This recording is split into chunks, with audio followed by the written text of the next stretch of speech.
Welcome to Ipsa Dixit, a podcast on legal scholarship. I'm your host, David A. Simon, visiting assistant professor of law at the University of Kansas School of Law and project researcher at the Honkin School of Economics.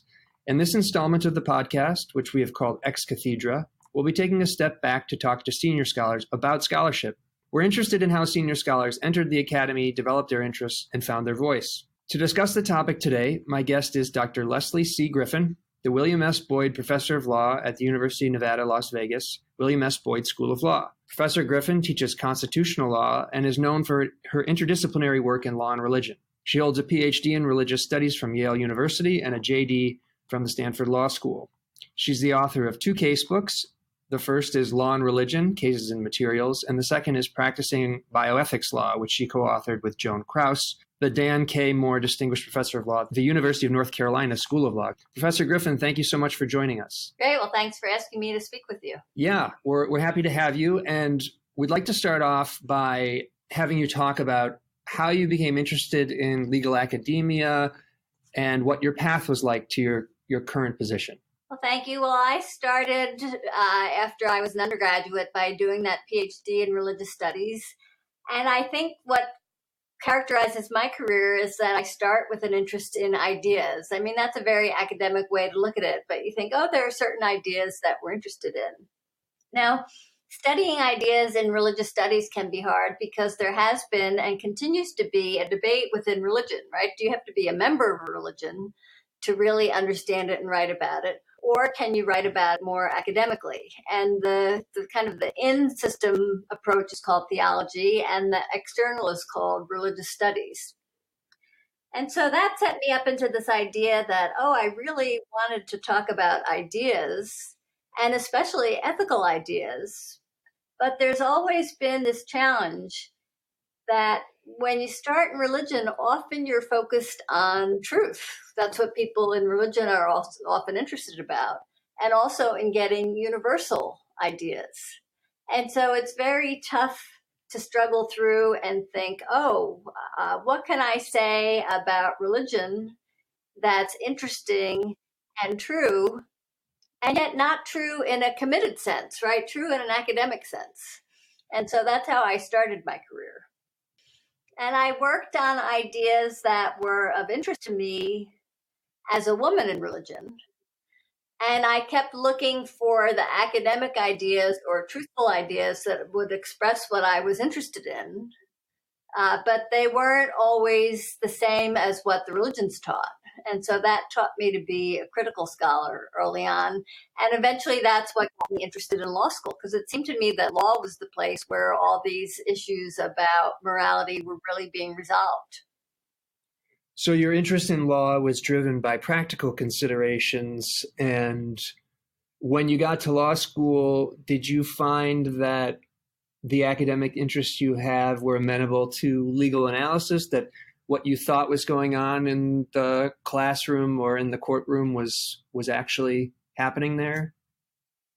Well, the great thing is that law was a great place for me to pursue my interest in equality, which is something that I'm fundamentally interested in.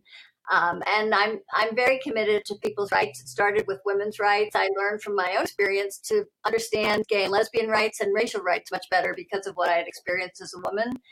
And so it's funny, I learned as a lawyer that there are practical ways that lawyers can work for human rights, right? Religion scholars sometimes try to do it in another way. They try to do it by reforming their religion. Lawyers look to change the law. And so but there are two different ways of looking at things. It's funny, I was telling my tort students yesterday that in torts, you can't just know the rule, you have to know the facts. And that's been an interesting thing for me to learn about writing good briefs or briefing good law cases, is to say, well, law is really fact dependent in a way that other academic disciplines aren't, right? A good lawyer has to know how to look at the rule and look at the facts and talk about both.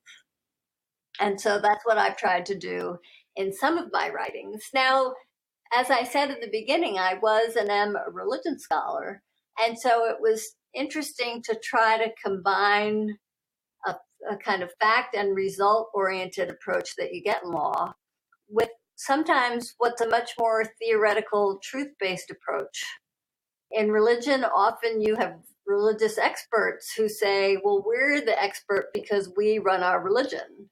And so it's hard sometimes as a religion scholar to say, well, there's other things that we lawyers learn to think about that other academics don't always see. And that's how the academic theories that you choose affect people's lives. And I think that is the good thing about being a law professor, is that if you're a good lawyer, you should always have your eye not only on what the rule is, but on how the rule that the courts have chosen protect or don't protect people's rights.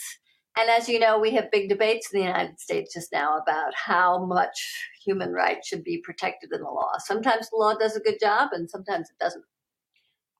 So it sounds like when you went to law school, you had a developed interest already. And were you planning on going into academia to pursue these ideas and this activism, or did you consider doing something else? I mean, when I first went to law school, I thought that I would never be an academic again.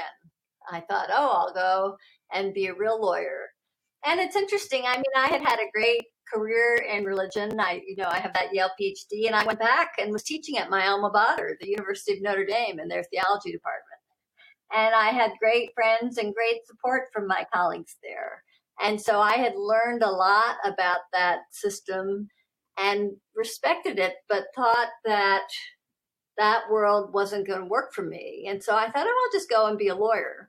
And so I went to law school and I worked in a few law firms, and I thought about, and I was on my judicial clerkship. And it was when I was on my clerkship on the Ninth Circuit when I thought, well, it's two different tasks to write projects together with others and to write your own academic work. And so I went on a fellowship right after the clerkship, and the fellowship persuaded me that I enjoyed academic work enough that I wanted to get back into it. And so after the fellowship, I went and started my law teaching career. So unlike some people, I am a very academic lawyer because, as I said at the very beginning, my academic career has been about ideas, and sometimes very abstract, high-level ideas. That's why as a lawyer, I try to combine those with the reality of what works on the ground. But I think it can be a hard balance to pull those things together, to be theoretically smart and yet aware of what your research says about how people should be treated. Could you say a little bit more about the fellowship that you did? Currently, there's some more extensive discussion about fellowships online and what they provide for aspiring scholars, and they're very directed at people who are trying to break into the legal academy. Could you say more about what your fellowship was like and maybe why it persuaded you to continue to pursue legal academia? Well, I've been very lucky. I've had great professors and great mentors. And while I was at Stanford, I worked with Professor Kathleen Sullivan. And she told me and recommended me to this Harvard program in ethics and the professions. And I guess I should emphasize that ethics has always been at the core of my work. And so I said to her, well, I'm not sure if I want to go practice law or go back into academic work. And I talked to her about the projects I had, which were about what role religion should play in influencing people's ethical choices. And that was something that lawyers had been writing about, but not so much. I mean, when I was doing this back in the early 90s, people were talking about law and religion, although I think now we talk, more and more people are writing in law and religion and talking about law and religion. And so there was this Harvard program in ethics in the professions, which brought and still continues to bring together people of different backgrounds and fields to talk about ethics. And so there I was trying to figure out how I could combine ethical theory and law, because often, in law, sometimes people, they look back to the Watergate era and they say, oh, do lawyers ever have any ethics? And so lawyers are always struggling with what it means to be an ethical lawyer. But I think in general, the fellowship was a great thing and a great experience because it made me see my perspective through new eyes. And And I'm very fortunate. It was the year that John Rawls had just written the book Political Liberalism. And I had read the book, and of course, way back in graduate school, I had read his Theory of Justice. But because I was at Harvard, he was invited to come over and speak to us about his book, and we were allowed to ask questions about the book. And I think when you talked about what fellowships do, for me, the fellowship was a huge way to talk to people in different fields, and especially in the case of Rawls, to get to meet somebody who had written about something that was of great interest to me. Political liberalism tries to say how people from different religions can work together. And so John Rawls has a theory of public reason, which I must admit has not been very popular among some religious writers because they think he takes religion out of the question. I think he handles the question in a good way, but part of what the fellowship did for me is it got me to meet not only the people in the fellowship, but to have this meeting with Professor John Rawls. And after that, he was happy to answer my questions. And by coincidence, 2 years later, he came to the university where I was working. And so I felt very privileged to meet somebody who was such a top scholar, but he was a top scholar who would take questions from anyone. When he came to lunch that day, one of the things I realized is something that I'd seen in some of my religion scholars as well. And that is whatever question you asked him, he could answer. And part of that was he had read so many things and thought through so many ideas. And to me, that really is a goal of a true scholar, is to say, do I really understand what's going on? Have I been attentive to enough perspectives? And the great thing about Rawls was he had his own perspective, but he had reckoned with everybody else's. And so it was a real model for me to speak with him and learn from him. And then he read the essay that I wrote many years ago about Rawlsian liberals and gave me his comments on it. And so I feel like for people who are thinking of being academics, and you say, well, what can a fellowship do? A fellowship can really help you focus on your ideas, get more content on them, and then meet the people that could help you go farther with them. Yeah. So from what you described, it sounds like the relationships you built were either in law school or at the fellowship were important parts of your decision process to go into teaching and also important parts of your writing process. So could you say a little bit more about how you developed those relationships? You mentioned Kathleen Sullivan when you were in law school. If someone's thinking about going into the legal academy, how might they try to build a relationship with a professor such that they can have somebody to rely on for advice and mentorship, and also how to build relationships with people outside of your school? Could you talk about those two things? So I do think that, I said from the beginning that I'm interested in ideas, and it's very lucky if you could find somebody not only who's working in your area, but you're especially lucky if you can find somebody who's working on the topic that you're most interested in. And that happened to me. It did happen to me when I was a professor at Notre Dame. So when I was a professor at Notre Dame, the one of my colleagues that I'd known about from graduate school, so one of the colleagues there came to be a professor at Notre Dame, and he had written all these books. The books were called Notes on Moral Theology, where he reviewed what literature was. And so because I had worked with him, I'd learned a lot about how he did his work.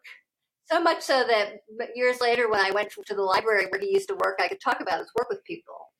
And so it was the same thing with Rawls and with Kathleen Sullivan. Now, the first thing I would tell people, and I do tell my students this, is you can't be too shy. You've got to be willing to go up to people and introduce yourself. I tell them, don't be afraid to go to your professor's office hours, because I have tutors in my class here too. I say, don't be afraid that you can only go to the tutors. The better you get to know your professors and the better they get to know you, the better it can be for you in the long run. So instead of just being somebody who sits in class and answers questions, you can come to know students more. And so for students, even when they need recommendation letters for all their different jobs and clerkships, the better I know somebody, then that's good. And so I think, well, in a way, you do have to be bold and find a way to meet people. It could be that good scholars are friends of yours, or it might be that you have to write a letter to someone directly. Um, and usually it is good to be prepared, right? You think, well, you should know why you want to meet this person. So be careful in developing your interests, finding the people that you're interested in, and then don't be afraid to contact them. You could contact them to say you liked their work, or you had questions about their work, or you were writing about their work, or just that you wanted more general information about why they became scholars and what took them to become scholars. I mean, I have over the years talked to many people about what their scholarly life is like. And that's part of what you can do if you use your conventions well and meet people. I mean, right, technically as academics, we have lots of opportunities to meet people because we have different conventions, we have colleagues, and we have colleagues at other schools. And so I think you just got to be open about trying to learn to meet the people that you want to meet. Now, it could be the people that have opposite ideas from you. That's happened to me. I was book review editor for a book review for a number of years, and that was great. I had to find people to review all the books we were interested in, and that expanded my understanding of what was going on because I was looking for people who did certain kinds of work all the time. Yeah, I think that's really good advice. The number one thing that I took away from that is you got to put yourself out there. If you don't try to build the relationships, they just aren't going to happen. And as part of that, being prepared, I think, is very good advice as well. You want to know why you're talking with someone, and it doesn't have to be artificial, but you want to have an idea of whether your interests align. So I think that's really helpful advice. Especially with senior people. I mean, I have worked with senior people, but it makes it a lot easier if you've read about them, you know about them, and you're prepared, right? You don't want to waste people's time. You want to go in with a real reason to meet them and something to contribute. So I think it's always important to pay attention to what people are doing and what they've written, especially when you want to meet them. And as you get more senior, I mean, that's true about meeting junior people as well. To me, I do follow people's ideas, which a lot of which you can find online. I like that twist. Now we're putting some of the onus on senior people. That's good. But you mentioned attentiveness to different perspectives and a willingness to engage with those. So could you talk a little bit about how you do that now when you're looking at scholarship, the kinds of perspectives that you find interesting or engaging, and how that influences you when you write or think about things? Well, it's funny, I do have a lot of favoritism toward the younger scholars, but I think that's because I try to look to the future and not the past. And that is different from a lot of the study of religion, where often you're looking to a past tradition to try to guide you into the future. I prefer to look to the future, and I feel like it's many of the young scholars who are taking us there. So I look for ideas and writings that express where I think I want to go. Now, it's probably true that I know better, right? In a way, I know better what I believe now than I did 20 years ago. And so I can see what stands out in people writing. And so it's usually people who are committed to rights and committed to a future in which people really have equal rights, that I can, if that comes across in somebody's writings, then I'm really interested. And if it comes across in a clear way, then I'm even more interested. And so I like the idea that the young people are, I think, ready for a different world than the one that we have right now. And so I look to them to see where they want to go, because sometimes I learn from them where they want to go. I mean, many of them were brought up in a completely different situation, especially for women, than I was brought up in. And it's kind of interesting to see what they expect their future will have and what they'll be able to do with it. Yeah, that's great. Since you do interdisciplinary work, And there are a lot of scholars now with PhDs in cognate disciplines or totally unrelated disciplines. Could you talk about how to do that work, what you think is a productive way that utilizes, both specialties you've been trained in? I mean, I think the most important thing is to try to be honest to most sources. I mean, I have tried that in my work in law and religion, and that is, I do take seriously the academic study of religion, which does have some things both good and bad to say about religion. That's an interesting point. Sometimes people aren't willing to hear people say negative as well as positive things about religion. To me, that's part of the field of the academic study of religion, is to be able to look at what's happened in all fields, assess them honestly and academically, which means going back to this idea of, well, I want to do the best I can to get what's useful and true out of these fields. And so I feel like what I learned from studying religious studies was that religion can be studied as an academic field, just like other fields. And that's what I tried to work into my casebook, right? To try to get people to understand that religion is not just something faith-based. It's something that we can and should study academically. And people sometimes accept that and sometimes don't. I think that's part of the interaction of the two fields that's hard. I think people might be more willing to say, oh, economics and law work together than they would be to say, oh, religious studies, right? Not the committed study of religion, but really the academic study of religion has a lot to teach us about what works well for people and what religious liberty really is. Do you ever find or think that there's a tension between your specialty in religious studies and legal scholarship? And what I'm thinking about generally here, but also specifically about the idea that you mentioned at the beginning, religious studies is about truth, and law is not always about truth.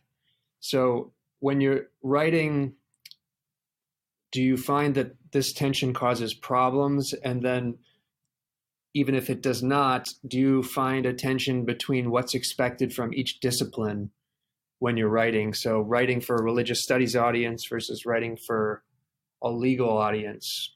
I wonder if you could talk about that. I mean, that's a great question, because I think if you come out of religious studies really committed to truth and even universal arguments, it really could be that it takes a while to appreciate the broad diversity of ideas that people have. And I think that's one way in which law has been good for me, right? It's been a reminder that there are numerous but accurate and authentic perspectives on life. And if I'm really going to learn, and hope I have learned as a lawyer, it's to have learned how to appreciate stories that aren't anything like my own.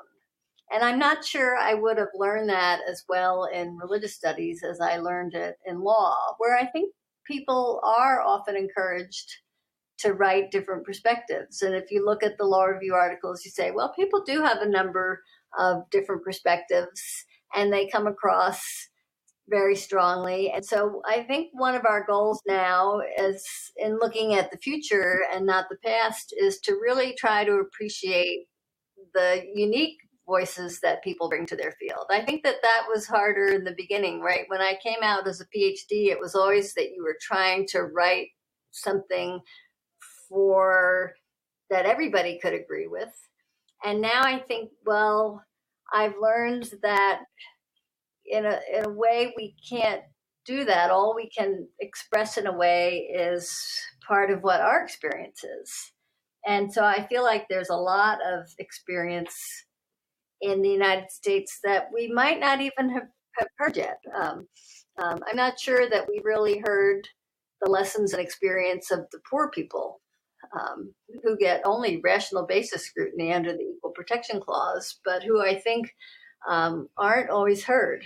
Okay, that's very good. And I wonder if we could just turn now to a separate subject, which is teaching. And I think you'll have some interesting perspectives on this subject because you were teaching in religious studies before you went to law school. And I wonder if you could say something about how you developed your teaching skills and how you found teaching to be different in the undergraduate setting versus the law school setting. I think one thing I have learned over the years about teaching is it really is important to develop a style that matches the teacher, which means that teachers can be very different. I felt I had to learn that because teachers do different things and learn different things. Now, when I was a theology professor, sometimes I would have 2 or 3 sections of the same class in a row. And so one good thing I learned is that your class is dependent on your students. It's not just about you. And so every class is different because every class has a group of different students. But to every group of different students, my own perspective is that the more students participate, the more they learn. And so I'm a person who calls on people on call. I mean, everybody is on call in my classes all the time because I want them to be in the classroom always ready to go, which I think they could tell you could be tough, tougher than being called on occasionally. So I think that what I've learned is the best system for me to use is one where instead of lecturing at people, I mean, I do some lecture, but I feel like there's more learning if we're engaged with one another, and so that students are answering questions or asking questions and staying engaged. And I think I probably learned that more, although I have to say I'm the kind of person who hated to be called on in class because I'm an introvert. And I think it's because I know that, yeah, I hated to be called on in class, but when I had to keep answering questions and being attuned to what was going on in every class, I learned more in a way that stayed with me. And so that's what I've tried to develop in my teaching style, right? A way of calling on students. And I do try to I get background on the students the first day. I have them fill out index cards with information about them. And I try to link them to certain themes. If I have a student from New York, he or she will usually get the New York cases and so forth. I try to do things that bring them in as the individuals they are, hoping that if I keep them alert and answering questions, that they'll learn more. That in a way, going to class is like going to a gym. You've got to get there and keep working out as hard as it is on your muscles. And I think I keep them working out by calling on them, sometimes giving them problems to work on, and then letting them ask questions, which again, sometimes they're shy about asking the questions, but feeling like I want them to participate. Keeping students engaged sounds like an important part of teaching. And now that you've had so much experience teaching, I wonder if we could conclude by you discussing what some of the most challenging and rewarding aspects of teaching have been for you. I mean, I think it is challenging to be demanding and respectful. I mean, I know at the beginning of my career, sometimes would think I'm too hard, and some students still think I'm too hard, but there are different ways to challenge people to work hard while showing them that you're challenging them because you respect them and their intelligence. I think it's important to convey a positive message. I've learned that in a lot of places in life, that people learn better, as I learn better, if I'm treated in a positive way. So even if you get the wrong answer, it shouldn't be viewed as a negative. And so I think that's really an essence of trying to catch, how do you make your class intellectually demanding and something where people are always I mean, my students would tell you that they're usually tense in my class because they don't know when they're going to be called on. But I want them to learn that it's how I learn as well. Like, we all learn better when we're on and ready and thinking about what's going on, even though that's hard. And so I hope to convey the message that you can be intellectually rigorous and respectful of human dignity at the same time. It's a hard balance to strike, but I try to strike it. That sounds like a good philosophy to me. And we've covered a lot of interesting ground today. And I want to thank you very much for joining us on the program. Well, thank you for inviting me to speak with you. Okay, thanks, Professor Griffin.